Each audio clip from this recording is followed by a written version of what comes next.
ನಮಸ್ಕಾರ ವೀಕ್ಷಕರೇ, ಆರೋಗ್ಯ ಸಂಪದ ವಿಶೇಷ ಕಾರ್ಯಕ್ರಮಕ್ಕೆ ತಮ್ಮೆಲ್ಲರಿಗೂ ಆತ್ಮೀಯವಾದ ಸ್ವಾಗತ.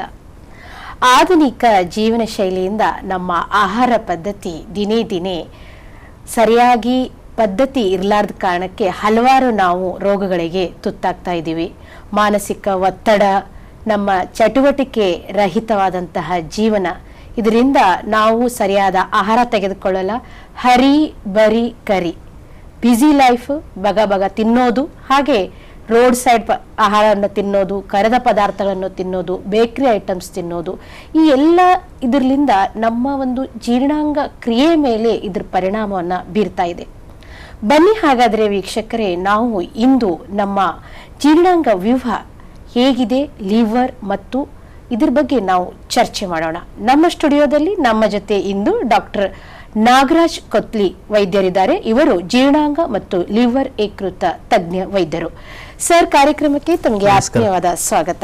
ನಮಸ್ಕಾರ ಸರ್. ಸಾಮಾನ್ಯವಾಗಿ ಕಾಮನ್ ಆಗಿ ಬರ್ತಕ್ಕಂತಹ ಸಮಸ್ಯೆಗಳು, ಈ ವಿಷಯಕ್ಕೆ ತಗೊಂಡು ಬರ್ತಕ್ಕಂತಹ ಪೇಷಂಟ್ಸ್ ಯಾರ್ಯಾರು ನಿಮ್ಮ ಕಡೆ? ನಮ್ಮ ಕಡೆ ಭಾಳ ಜನ ಬರ್ತಾರೆ. ಈ ಜೀರ್ಣಾಂಗ ಮತ್ತು ಲಿವರಿಗೆ ಸಂಬಂಧಪಟ್ಟ ರೋಗ ಲಕ್ಷಣಗಳನ್ನು ಏನು ಅಂತಂದರೆ, ಮೇಲಿಂದ ಮೇಲೆ ಈ ಹೊಟ್ಟೆ ನೋವು ಆಗುವುದು, ಮೇಲಿನ ಹೊಟ್ಟೆ ಅಥವಾ ಕೆಳಗಿನ ಹೊಟ್ಟೆ, ಅಥವಾ ವಾಂತಿ, ಭೇದಿ, ಮಲಬದ್ಧತೆ, ಹೊಟ್ಟೆ ಊದ್ಕೊಂಡಿರುವುದು, ಮೇಲಿಂದ ಮೇಲೆ ಗ್ಯಾಸ್ ಅಂತೇನು ಹೇಳ್ತಾರೆ, ಇರೆಕ್ಟೇಷನ್ಸ್ ಅಂತೀವಿ ನಾವು, ಬರ್ಪಿಂಗ್ ಅಂತೀವಿ, ಅದರಿಂದ ಬರೋದು. ಆಮೇಲೆ ಮೇಲಿಂದ ಇದು ಈ ಯಕೃತ್ತಲ್ಲಿ ನಾವು ನೋಡಬೇಕು ಅಂತಂದರೆ ಈ ಕಾಮಲೆ ಒಂದು ಇಷ್ಟು ಸಾಮಾನ್ಯವಾದ ರೋಗ ಲಕ್ಷಣ. ಭಾಳ ಜನ ಬಂದು ಕಾಮಲೆ, ಆಮೇಲೆ ಅವರೆಲ್ಲ ಮೊದಲು ಬೇರೆ ಕಡೆ ಎಲ್ಲ ಬೇರೆ ನಾವು ಟ್ರೆಡಿಷ್ನಲ್ ಟ್ರೀಟ್ಮೆಂಟ್ ಇಂಥದ್ದೆಲ್ಲ ತೊಗೊಂಡು ಬರ್ತಾ ಇರ್ತಾರೆ. ಇದು ಸಾಮಾನ್ಯವಾಗಿ ನಾವು ನೋಡೋ ರೋಗ ಲಕ್ಷಣಗಳು ನಾವು ಈ ಜೀರ್ಣಾಂಗದಲ್ಲಿ ಮತ್ತು ಲಿವರಿಗೆ ಸಂಬಂಧಪಟ್ಟಿದ್ದು. ಸರ್, ಈಗ ನೀವು ಹೇಳಿದ್ರಿ ಸರ್, ಈ ನಮ್ಮ ಆಹಾರ ಪದ್ಧತಿಯಿಂದ ಈ ರೀತಿಯಾದಂತಹ ಸಮಸ್ಯೆಗಳು ಬರ್ತಾ ಇದಾವೆ ಅಂತ. ಈ ಪಿತ್ತಕೋಶ ಅಂತ ಹೇಳ್ತಾರೆ ಸರ್, ಪಿತ್ತಕೋಶ ಅಂದ್ರೆ ಏನು? ಇದಕ್ಕೆ ಸಂಬಂಧಪಟ್ಟಂತಹ ರೋಗಗಳು ಯಾವುವು? ಪಿತ್ತಕೋಶ ಅಂದರೆ ನಾವು ಕರೆಯೋದು ಗಾಲ್ ಬ್ಲಾಡರ್ ಅಂತ. ಅಂದರೆ ಇದು ಲಿವರ್ ಕೆಳಗೆ ಇರುವುದು ಒಂದು ಮೇಜರ್ ಆರ್ಗನ್. ಇದ್ರದ್ದು ಏನಪ್ಪ ಅಂತಂದರೆ, ಪಿತ್ತರಸ, ಲಿವರಿಂದ ಏನು ಪಿತ್ತರಸ ಬರುತ್ತೆ ಅದು ಪಿತ್ತಕೋಶದಲ್ಲಿ ಜಮಾ ಆಗಿರುತ್ತೆ. ನಾವು ಊಟ ಮಾಡಿದ ತಕ್ಷಣ ಅದಕ್ಕೊಂದು ಸ್ಟಿಮ್ಯುಲಸ್ ಅಂತೀವಿ. ಸ್ಟಿಮ್ಯುಲಸ್ ಬಂದು ಪಿತ್ತರಸದಿಂದ, ಪಿತ್ತಕೋಶದಿಂದ ಪಿತ್ತರಸ ಇದೆಲ್ಲ ಇಂಟೆಸ್ಟೈನಲ್ಲಿ ಬಂದು ಆಮೇಲೆ ಡೈಜೆಷನ್ ಪ್ರಾಸೆಸ್ ಸ್ಟಾರ್ಟ್ ಆಗುತ್ತೆ. ನಾವೇನು ಕರಿತೀವಿ ಅಂದರೆ it is a storehouse of the bile. ಅಂದರೆ ಬೈಲ್ ಅಂದರೆ ಪಿತ್ತರಸ, ಲಿವರಿಂದ ಸೆಕ್ರೇಟ್ ಆಗುತ್ತೆ, ಲಿವರಿಂದ ಬರುವುದು. ಇದರ ರೋಗ ಲಕ್ಷಣ ಕೂಡ ಸುಮಾರಾಗಿವೆ ಇದಾವೆ. ಒಂದು ಅಂತಂದರೆ ಮೇಲಿಂದ ಮೇಲೆ ಸ್ಟೋನ್ಸ್ ಆಗೋದು, ಈ ಪಿತ್ತಕೋಶದಲ್ಲೇ ಸ್ಟೋನ್ಸ್ ಆಗೋದು, what we call it as. ಮತ್ತು ಇದರನ್ನು ಪಿತ್ತಕೋಶದ ಇನ್ಫೆಕ್ಷನ್ ಅಥವಾ ಊದುವುದು. ಆಮೇಲೆ ಈ ಫಿಮೇಲ್ಸಲ್ಲಿ, ಎಸ್ಪೆಷಲಿ ಹೆಣ್ಮಕ್ಳಲ್ಲಿ ನಾವು, ಆಮೇಲೆ ಯಾರು ದಪ್ಪಾಗಿರುತ್ತಾರೆ, ಒಬೀಸ್, ಓವರ್ ವೇಟಲ್ಲಿ ಸ್ವಲ್ಪ ನಾವು ಸ್ಟೋನ್ಸ್ ಅನ್ನು ಬಹಳ ಸಾಮಾನ್ಯವಾಗಿ ನೋಡ್ತೀವಿ, ಕಂಡು ಬರುತ್ತೆ. ಆಮೇಲೆ ಲಾಸ್ಟ್ ಆಗಿ ಈ ಪಿತ್ತಕೋಶದ ಕ್ಯಾನ್ಸರ್ ಕೂಡ ಒಂದು ಸ್ವಲ್ಪ ನಮಗೆ ನಾವು ಯಾವಾಗೂ ನೆನಪಿಟ್ಟಲ್ಲಿ ಇಟ್ಕೊಳ್ಳಬೇಕಾದ ಒಂದು, ಇದು ಕೂಡ ಒಂದು ರೋಗ ಲಕ್ಷಣ. ಇದು ಸರ್, ಪಿತ್ತಕೋಶದಲ್ಲಿ ಹರಳುಗಳು ಅಂತ ಹೇಳಿದ್ರಿ, ಕಲ್ಲುಗಳು, ಸಣ್ಣ ಸಣ್ಣ ಸ್ಟೋನ್ಸ್ ಅಂತ ಹೇಳಿದ್ರಿ ಸರ್.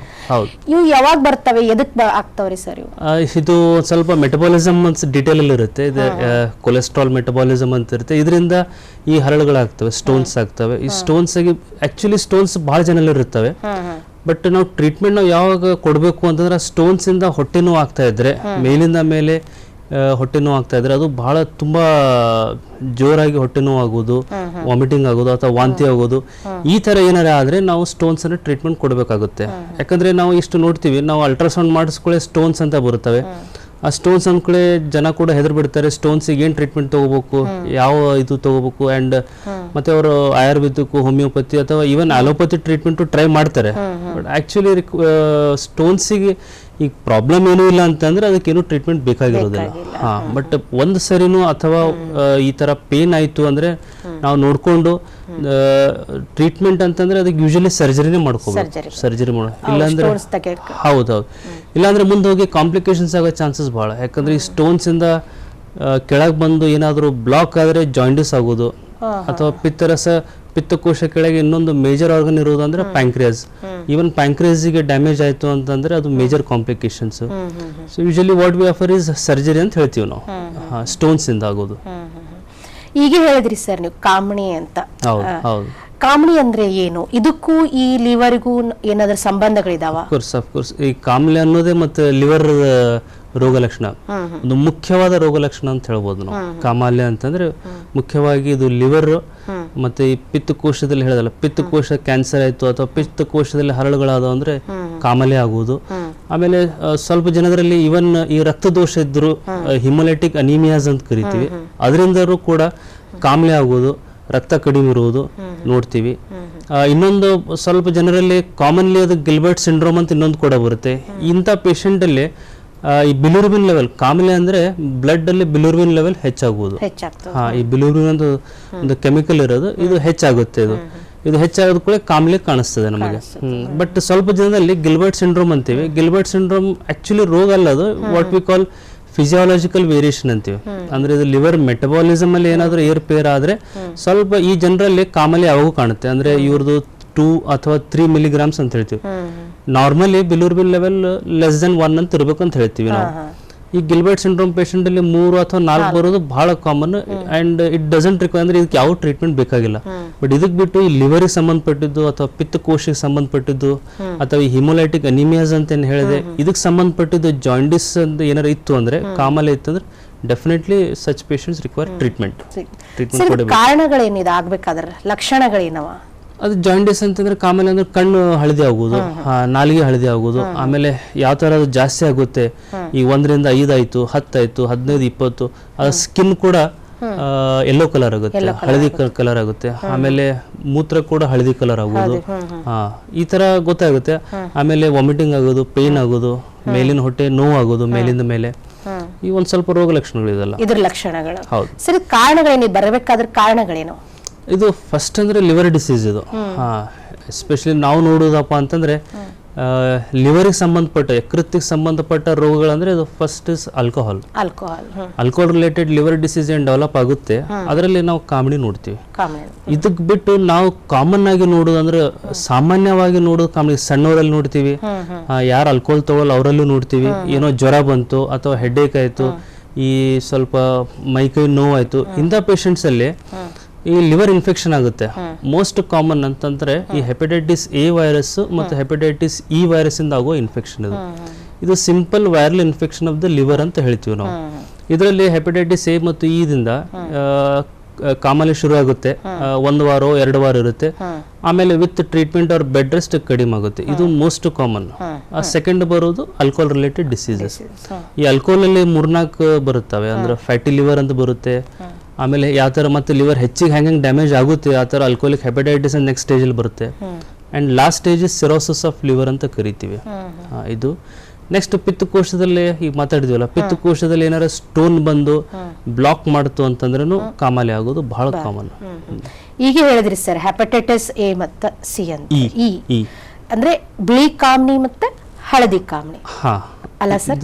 ಇದ್ರ ವ್ಯತ್ಯಾಸ ಏನು ಸರ್? ವ್ಯತ್ಯಾಸ ಅಂದ್ರೆ ಈ ಜನರಲ್ಲಿ ಒಂದು ತಪ್ಪು ಕಲ್ಪನೆ ಇದೆ, ಬಿಳಿ ಕಾಮಾಲೆ ಅಂತ ಏನು ಇರುವುದಿಲ್ಲ.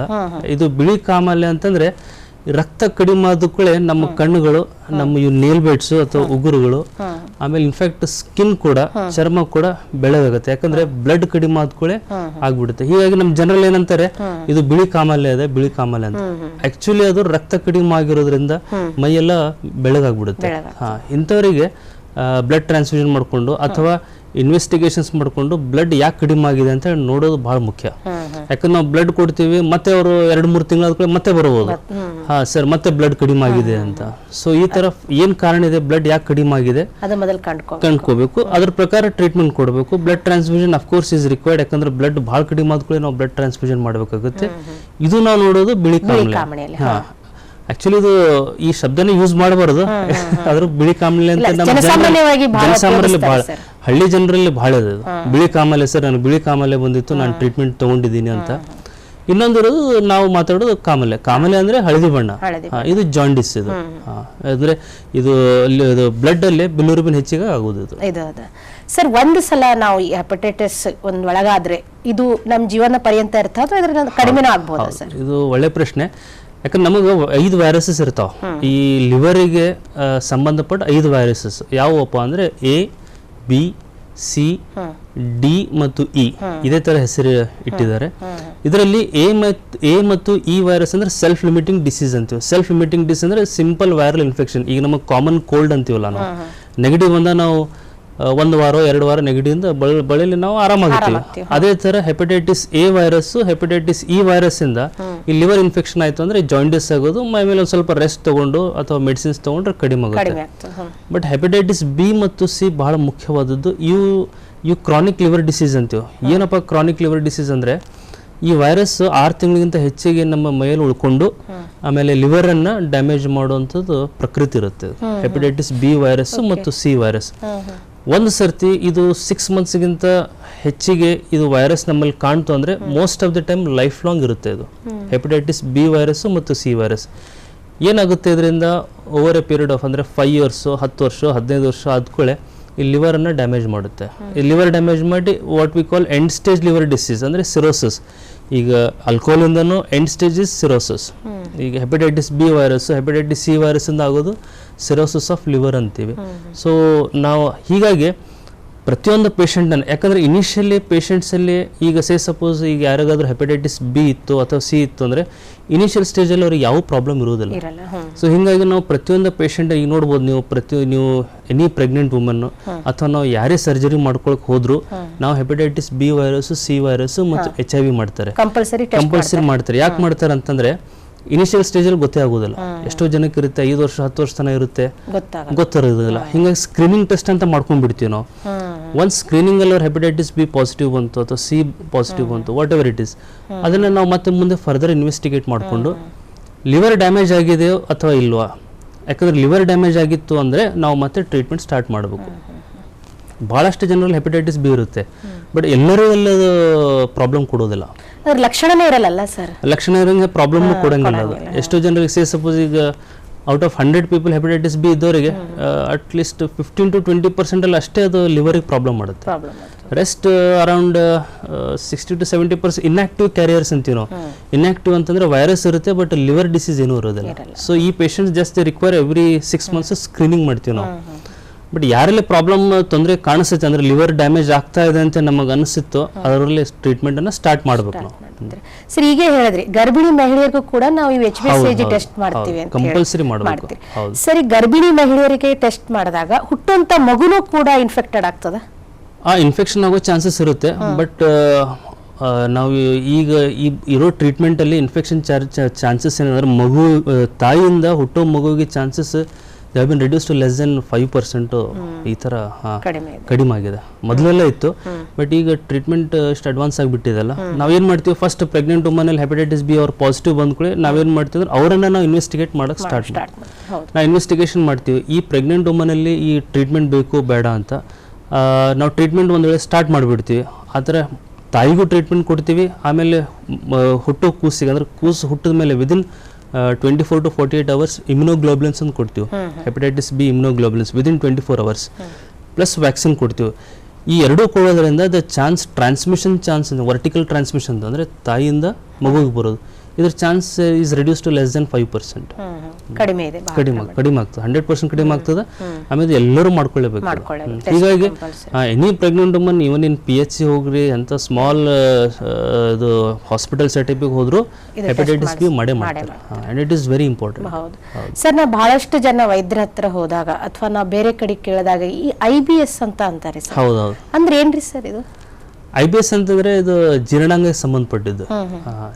ಜೀರ್ಣಾಂಗಕ್ಕೆ ಸಂಬಂಧಪಟ್ಟಿದ್ದು ಅದು ಫುಲ್ ಫಾರ್ಮ್ ಅಂದ್ರೆ ಇರಿಟೇಬಲ್ ಬೌಲ್ ಸಿಂಡ್ರೋಮ್ ಅಂತೀವಿ ನಾವು. ಮೋಸ್ಟ್ ಕಾಮನ್ ಆಗಿ ಕಾಣೋದು ಇರಿಟೇಬಲ್ ಬೌಲ್ ಸಿಂಡ್ರೋಮ್.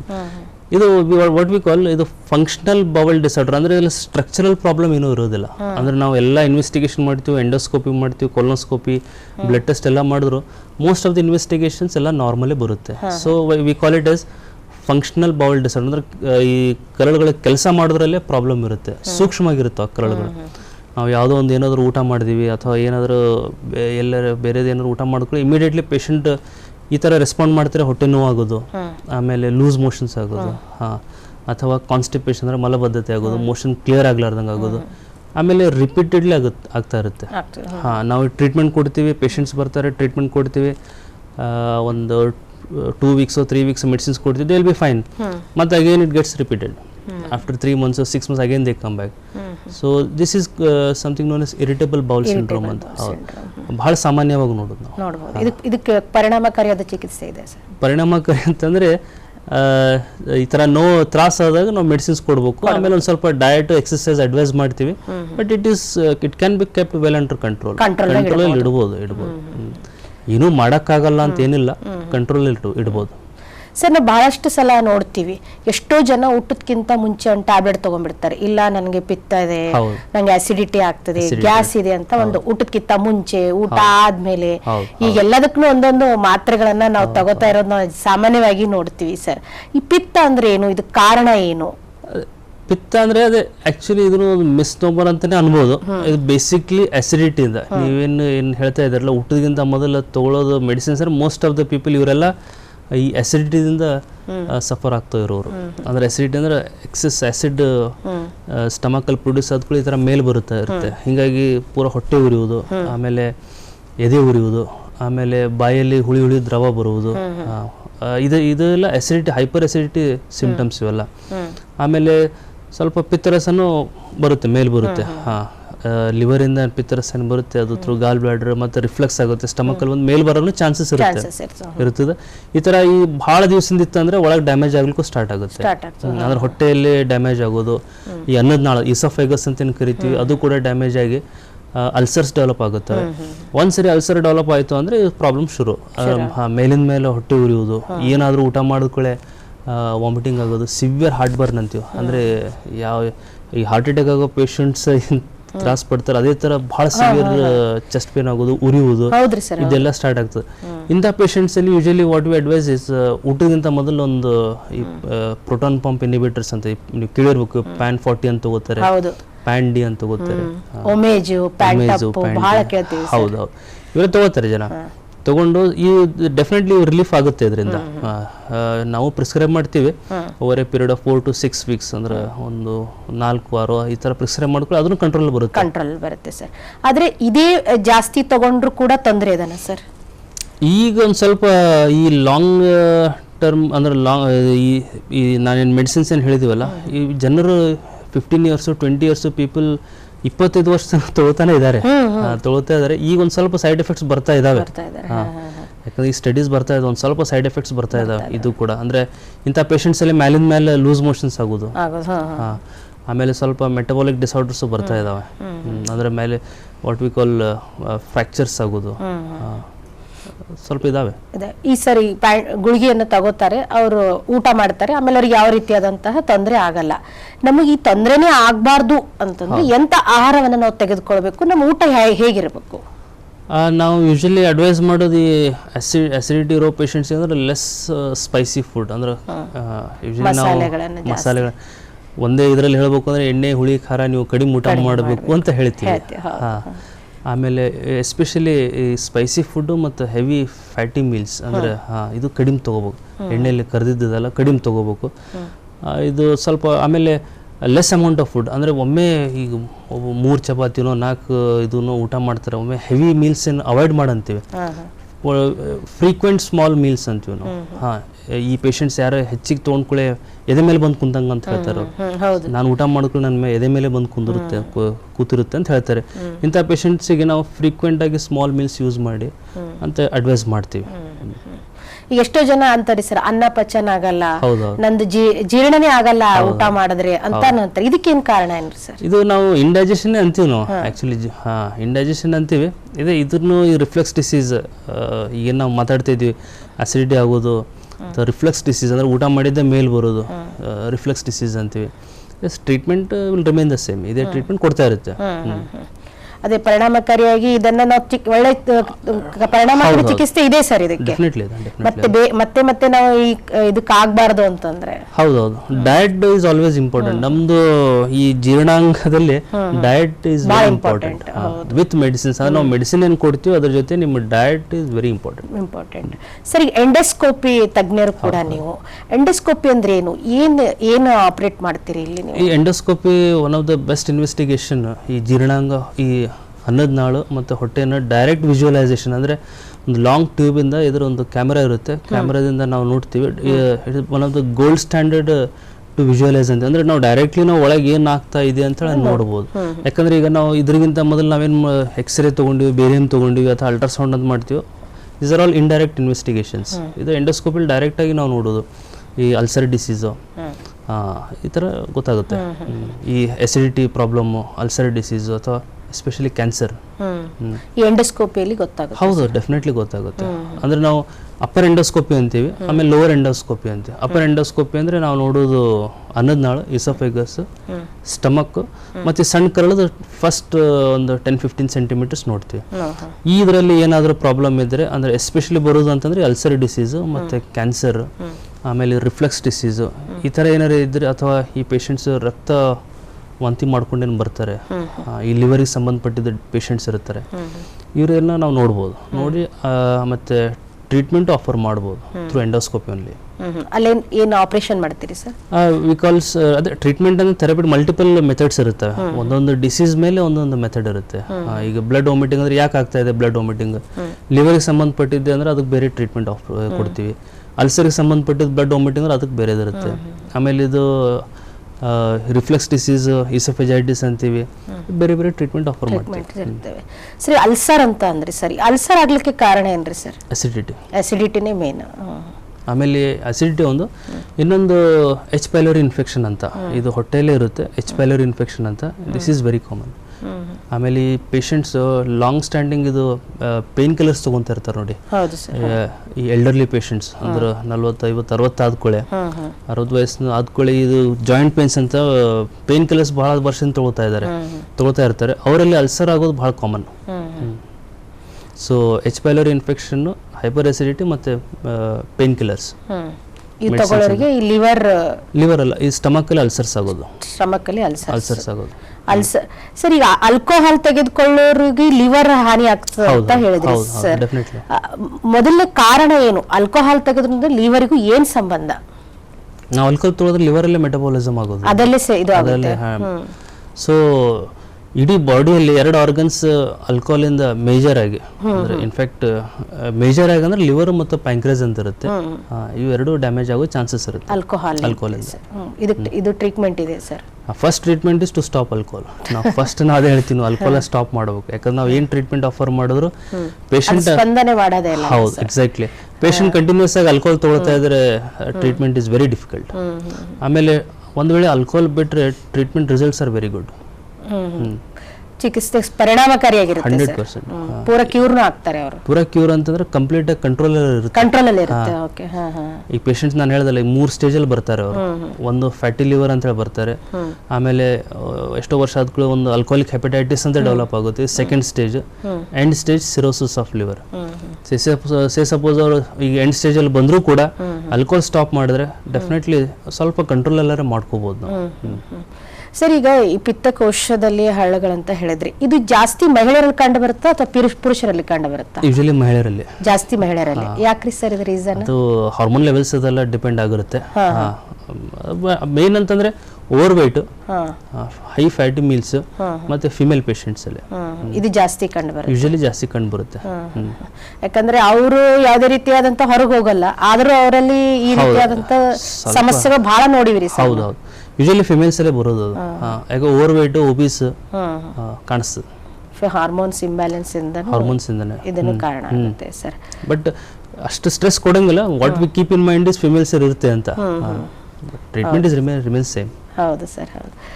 ಅದೇ ಪರಿಣಾಮಕಾರಿಯಾದಂತ ಇದಕ್ಕೂ ಒಳ್ಳೆ ಟ್ರೀಟ್ಮೆಂಟ್. ಈ ಹಳ್ಳಗಳನ್ನು ಕೂಡ ನಾವು ಅವನ್ನ ಇದು ತೆಗಿಬಹುದು. ಡೆಫಿನೆಟ್ಲಿ. ಅದೇ ನಾ ಹೇಳಿದಲ್ಲ, ಫಸ್ಟ್ ಎಲ್ಲ ಪೇಷಂಟ್ಸಿಗೆ ಟ್ರೀಟ್ಮೆಂಟ್ ಕೊಡೋದೇನು ಬೇಕಾಗಿರೋದಿಲ್ಲ. ಯಾಕಂದ್ರೆ ಭಾಳ ಮಂದಿಗೆ ಇರ್ತದೆ. ನಾವು ಅಲ್ಟ್ರಾಸೌಂಡ್ ಮಾಡಿದ್ರೆ ಅಟ್ಲೀಸ್ಟ್ ಒಂದು 10% ಜನರಲ್ಲಿ ಕಾಣಿಸ್ತದೆ. ಬಟ್ ಅದರಲ್ಲಿ ಯಾರಿಗೆ ಅದರಿಂದ ನೋವು ಆಗ್ತಾ ಇದೆ ಅವರಿಗಷ್ಟೇ ಟ್ರೀಟ್ಮೆಂಟ್ ಕೊಡೋದು. ಆಮೇಲೆ ಟ್ರೀಟ್ಮೆಂಟ್ ಅಂತಂದ್ರೆ ಪಿತ್ತಕೋಶದಲ್ಲಿ ಹಳ್ಳ ಇದ್ರೆ ಅದು ಕೋಲಿಸಿಸ್ಟೆಕ್ಟಮಿ ಅಂತೀವಿ, ಕೇಳಿರ್ಬೋದು ನೀವು. ಗಾಲ್ಬ್ಲಾಡರ್ನೇ ತೆಗಿಬೇಕಾಗುತ್ತೆ. ಅದರಿಂದ ತೊಂದರೆ ಆಗಲ್ಲ ಸರ್? ಇಲ್ಲ, ಏನು ತೊಂದರೆ ಆಗೋದಿಲ್ಲ. ಅದು ಬಹಳ ಜನರಲ್ಲಿ ಅದು ಕೂಡ ಒಂದು ಬಹಳ ಪ್ರಶ್ನೆ ಕೇಳ್ತಾರೆ, ಸರ್ ಗಾಲ್ಬ್ಲಾಡರ್ ಪಿತ್ತಕೋಶ ತೆಗಿಬೇಕಂತೀರಿ, ತೆಗೆದುಕೊಳ್ಳೆ ಮತ್ತೆ ತೊಂದರೆ ಆಗೋದಿಲ್ಲ ಅಂತ. ನಾನು ಮೊದಲೇ ಹೇಳಿದಲ್ಲ, ಪಿತ್ತಕೋಶದ ಕೆಲಸ ಅಂದ್ರೆ ಇಟ್ ಜಸ್ಟ್ ಸ್ಟೋರ್ ಹೌಸ್, ಅದೇನು ಪ್ರೊಡ್ಯೂಸ್ ಮಾಡೋದಿಲ್ಲ. ಅದು ಪಿತ್ತರಸ ಲಿವರ್, ಅದು ಲಿವರ್ ಕೆಳಗೆ ಇರುತ್ತೆ. ಪಿತ್ತಕೋಶ ಲಿವರ್ ಕೆಳಗೆ ಬರೋದು.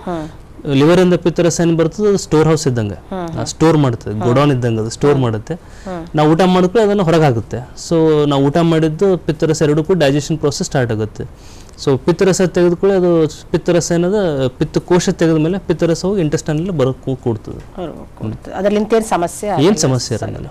ಸರಿ, ಹೆಪಟೈಟಿಸ್ ಬಗ್ಗೆ ಹೇಳಿದ್ರಲ್ಲ, ಇದಕ್ಕೂ ವ್ಯಾಕ್ಸಿನ್ ಇದಾವ ಅಂತ ನಾವು ಕೇಳಿವಿ ಸರ್. ಡೆಫಿನೆಟ್ಲಿ ಇದು ವ್ಯಾಕ್ಸಿನ್ ಹಾಕೊಂಡ್ರೆ ಏನಾಗುತ್ತೆ sir? Hepatitis B vaccine is available. ಭಾಳ ದಿವಸದಿಂದ ಭಾಳ ವರ್ಷಗಳಿಂದನೇ ಅವೈಲೇಬಲ್ ಇದೆ. ಆ್ಯಂಡ್ ಯೂನಿವರ್ಸಲ್ ಇಮ್ಯುನೈಸೇಷನ್ ಇದರಲ್ಲೇ ಅಡ್ವೈಸ್ ಮಾಡ್ತಾ ಇದ್ದಾರೆ. ಯೂನಿವರ್ಸಲ್ ವ್ಯಾಕ್ಸಿನೇಷನ್ಸ್ 100% ತಗೊಳ್ಬೇಕು. ಇನ್ಫ್ಯಾಕ್ಟ್ ಎಲ್ಲರೂ ಹೆಪಟೈಟಿಸ್ ಬಿ ಸ್ಕ್ರೀನಿಂಗ್ ಮಾಡ್ಕೋಬೇಕು. ಸ್ಕ್ರೀನಿಂಗ್ ಮಾಡ್ಕೊಂಡು ಕೂಡ ಯಾರು ನೆಗೆಟಿವ್ ಇದ್ದಾರೆ ಎಲ್ಲರೂ ವ್ಯಾಕ್ಸಿನ್ ತಗೋಬೇಕು. ಯಾಕಂದ್ರೆ ಹೆಪಟೈಟಿಸ್ ಬಿ ದಿಂದ ಆಗೋ ಪರಿಣಾಮಗಳು ಭಾಳ ಇದಾವೆ. Even cirrhosis of liver plus even liver cancer ಇದರಿಂದ ತಡೆಗಟ್ಟಬಹುದು. ಹೌದೌದು, most common cause for liver cancer is hepatitis B. ಸರಿ, ಕೊನೆಯದಾಗಿ ನಿಮ್ಮ ಪ್ರಕಾರ ನಾವು ಈ ಜೀರ್ಣಾಂಗವೇ ನಮ್ದು ಕರೆಕ್ಟ್ ಆಗಿರ್ಬೇಕು, ನಮ್ಗೆ ಯಾವುದೇ ರೀತಿಯಾದಂತ ತೊಂದರೆ ಆಗಬಾರದು ಅಂತಂದ್ರೆ ನಮ್ಮ ವೀಕ್ಷಕರಿಗೆ ಏನ್ ಹೇಳ್ತೀರಿ ನೀವು? Two important things are there.